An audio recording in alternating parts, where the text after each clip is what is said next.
Apple உலகத்துல most valuable கம்பெனியா இன்னைக்கு இருக்காங்க. ஒரு கெராஜ்ல ஸ்டார்ட் ஆகி இப்ப இவ்வளவு பெரிய, அதாவது 3 ட்ரில்லியன் ஒர்த் உள்ள ஒரு கம்பெனியா மாறி இருக்கு இந்த ஆப்பிள். ஒரு எம்பையரே பில்ட் பண்ணிருக்காங்க.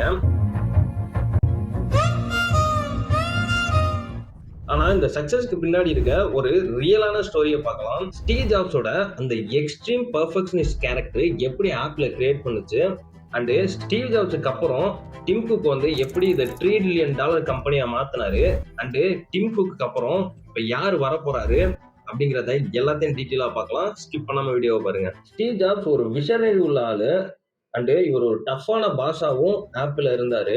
1976ல இவரும் இவரோட ஃப்ரெண்டான ஓஸ்னியாக்கும் ஆப்பிள்ங்கிற பிராண்ட ஃபர்ஸ்ட் கெராஜ்ல ஸ்டார்ட் பண்ணாங்க. அந்த டயத்துல இவரோட மண்டைக்குள்ள ஓடிட்டு இருந்தது எல்லாமே பர்ஃபெக்டா இருக்கணும் அண்ட் டிசைன், இது ரெண்டு மட்டும் தான் இவரோட மண்டைக்குள்ள ஓடிட்டு இருந்துச்சு. எந்த அளவுக்குன்னா அந்த காலத்துல மதர் போர்ட்ல எல்லாம் மேக்ஸிமம் ஒயர் கனெக்ஷன்ஸ் தான் இருக்கும், அதுவும் ப்ராப்பரா இருக்காது. அந்த ஒரு ஒயர் கனெக்ஷன் கூட பர்ஃபெக்டா அலைன் ஆயிருக்கணும்னு நினைச்ச ஒரே ஆள் தான் ஸ்டீவ் ஜாப்ஸ். அண்ட் இவர் எந்த அளவுக்கு பர்ஃபெக்டா எதிர்பார்ப்பாருன்னா, அவர் மைண்ட்ல நினைக்கிறத அண்ட் வித் மோர் அப்கிரேடோட சீக்கிரமா கொடுக்கக்கூடிய ஒரு டீம் தான் எதிர்பார்த்துட்டு இருந்தாரு. அவரு ஆப்பிள் கம்பெனில எந்த அளவுக்கு ஸ்ட்ரிக்டா இருந்தாருன்னா, கூட இருந்த ஆளு பர்ஃபெக்டா இல்ல, அவர் கேட்கிற அவுட்கம் வரலன்னா அவரை தூக்குறதுக்கு கூட தயங்க மாட்டாரு. அந்த அளவுக்கு ஒரு பெர்ஃபெக்ஷனை எதிர்பார்க்கிற ஒரு பெட்டரான ஆளு அண்ட் சரியான பிசினஸ் மேன் சொல்லலாம். இவரோட இந்த ஒரு கேரக்டர்னாலேயே அவர் ஆசையா டெவலப் பண்ண ஆப்பிள் கம்பெனில இருந்து 1985லயே அவரை வெளியில அனுப்பிட்டாங்க. ஆனா அப்ப ஆப்பிள் கம்பெனிக்கு தெரியல அவங்க பண்ணிருக்கிறதுலயே மிகப்பெரிய தப்பு இதுதாங்க.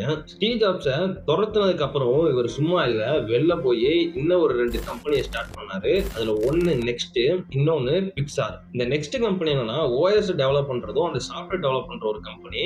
இது நல்லாவே அவருக்கு நிறைய ரெவன்யூ. அந்த பிக்சார்ங்கிற கம்பெனி மேக்ஸிமம் ஒரு டிசைன் தான் நம்ம பாக்குற இப்ப அனிமேஷன்ஸ் எல்லாத்தையுமே டிஜிட்டலா கன்வெர்ட் பண்ண ஃபர்ஸ்ட் ஒரு கம்பெனின்னு சொல்லலாம். அது சூப்பராவே இவர் பண்ணியிருந்தாரு. இப்படி இவர் வெளியில போய் கொடி கட்டி பறந்தாலும் 1997 டயத்துல ஆப்பிள் பேங்க் கரப்ட் ஆகிற ஸ்டேஜுக்கு வந்துட்டாங்க. அந்த டயத்துல தான் ஆப்பிளுக்கு ஒரு ரிட்டர்னான மாசான என்ட்ரி. யாரு? ஸ்டீவ் ஜாப்ஸ் தான். இவரு எப்படி உள்ள வந்தாருன்னா, ஆப்பிள் கடைசியா ஸ்டீவ் ஜாப்ஸோட நெக்ஸ்ட்ங்கிற கம்பெனியை வாங்கி இவரை உள்ள சிஇஓவா கொண்டு வந்தாங்க.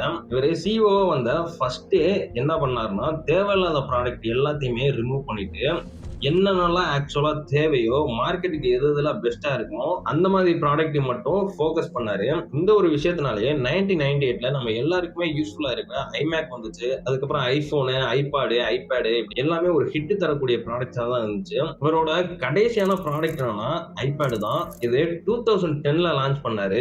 இதுதான் அவரோட லாஸ்ட் லான்ச்சாவே இருந்துச்சு. ஆமா, இதுக்கப்புறம் 2011ல அவர் இறந்துட்டாரு. ஆனா இதுல இருக்கிறதுல ஹைலைட் என்னன்னா, உள்ள வந்தோடனே ஒவ்வொரு ப்ராடக்ட்டுக்கும் ஒவ்வொரு டாஸ்க்குமே 2 டீம் அலோகேட் பண்ணி 2 டீமையும் போட்டியிட வச்சாரு. இப்படி போட்டி போட்டு எந்த டீம் பெஸ்டா அந்த ப்ராடக்ட் கொண்டு வருதோ அந்த டீமை வச்சுக்கிட்டு மீதமான அந்த ஃபிளாப் ஆன டீமை அப்படியே தூக்கிடுறாரு. இத அந்த டயத்துல கார்ப்பரேட் உலகத்துல ரொம்ப ஒரு பயங்கரமான விஷயமா பார்த்தாங்க, ஜாப் செக்யூரிட்டி இல்லாத மாதிரி. கரெக்டா ஸ்டீவ் ஜாப்ஸ் இறந்ததுக்கு அப்புறம் ஆப்பிளே காலி, உலகத்துல அடுத்த ஆப்பிளால வேற எதுவுமே பண்ண முடியாது அப்படின்னு எல்லாருமே பேசிட்டு இருந்தாங்க. ஆனா அந்த டயத்துல போர்டு மெம்பர்ஸால சூஸ் பண்ணவர் தான் டிம் குக். டிம் குக் யாருன்னா ஸ்டீவுக்கு ரொம்ப பிடிச்ச ஆளு.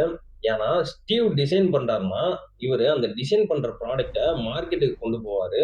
ஏன்னா இவர் ஒரு ஆபரேஷனல் ஜீனியஸ்னே சொல்லலாம். இந்த ப்ராடக்ட் எல்லாம் எப்படி உலகம் ஃபுல்லா கொண்டு போய் சேர்க்கிறது அண்ட் எப்படி ஒரு மாஸ்டர் சப்ளை செயினை கிரியேட் பண்றதுங்கிறத டீட்டெயிலா அனலைஸ் பண்ணி கிரியேட் பண்ணி இப்ப எல்லார் கையிலயும் ஐபோன் இருக்குன்னா அதுக்கு ஒரே ரீசன் இவரா தான் இருக்கும். ஏன்னா இவர் ஒருத்தரால மட்டும்தான் இருக்கிற எல்லா கண்ட்ரிக்கும் எல்லா இடத்துலயுமே இப்ப ஆப்பிள் பிளானட் இருக்கிறதும் சரி, எல்லா ப்ராடக்டும் லார்ஜ் ஸ்கேலுக்கு கொண்டு போறதுக்கும் சரி, எல்லாத்துக்குமே இவர் தானே நான் சொல்லுவேன். டிம் குக் சிஇஓ ஆனதுக்கு அப்புறம் ஆப்பிள் வாட்ச், ஏர்பாட்ஸ் அண்ட் சாஃப்ட்வேர்ஸ்லயும் நிறைய மாற்றம் கொண்டு வந்து ஆப்பிள் ஒரு மல்டிபிள் பெரிய கம்பெனியா மாத்தினாரு. இவர் டயத்துல தான் 3 ட்ரில்லியன் அடிச்சது இந்த ஒரு கம்பெனி. ஸ்டீவ் ஜாப்ஸ் ஒரு அக்ரெசிவா அண்ட் பெர்ஃபெக்ஷனிஸ்டா இருப்பாரு. ஆனா இவர் அவர் மாதிரி கிடையாது.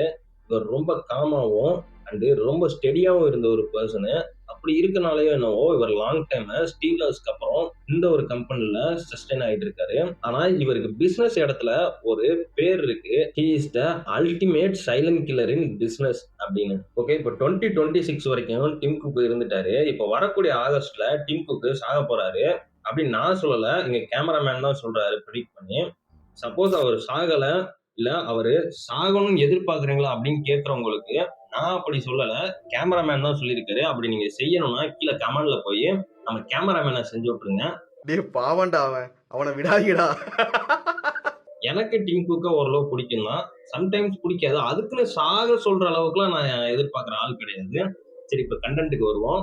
வரக்கூடிய செப்டம்பர் டயத்துல டிம் குக் சிஇஓல இருந்து பதவி விலகி, இந்த ஜான் டர்னர்ஸ் தான் பதவி ஏற்க போறாரு அடுத்த சிஇஓவா. இந்த ஜான் டர்னர்ஸ் யாருன்னா, senior vice president of hardware engineering தான். இவரு அப்படி என்ன பண்ணியிருக்காருன்னா, நம்ம யூஸ் பண்ற ஐபோனு, ஐமேக், ஐபேட் இது எல்லாத்துக்குமான ஹார்ட்வேர் ட்ராக் டிசைன் எல்லாமே கண்ட்ரோல் பண்ணவர் இவர் தான். அண்ட் டிசைனர் மேக் பண்ணவர் இவர் தான். இதை விட மேக் கம்ப்யூட்டர்ல நம்ம முன்னாடி இன்டெல் யூஸ் பண்ணிட்டு இருந்தோம். அந்த இன்டெல் ப்ராசஸரை தூக்கிட்டு ஆப்பிளுக்கு ஓன் ப்ராசஸரை கொண்டு வந்த, அதாவது எம் சீரிஸ் ப்ராசஸரை கொண்டு வந்தவர் இவர் தான்.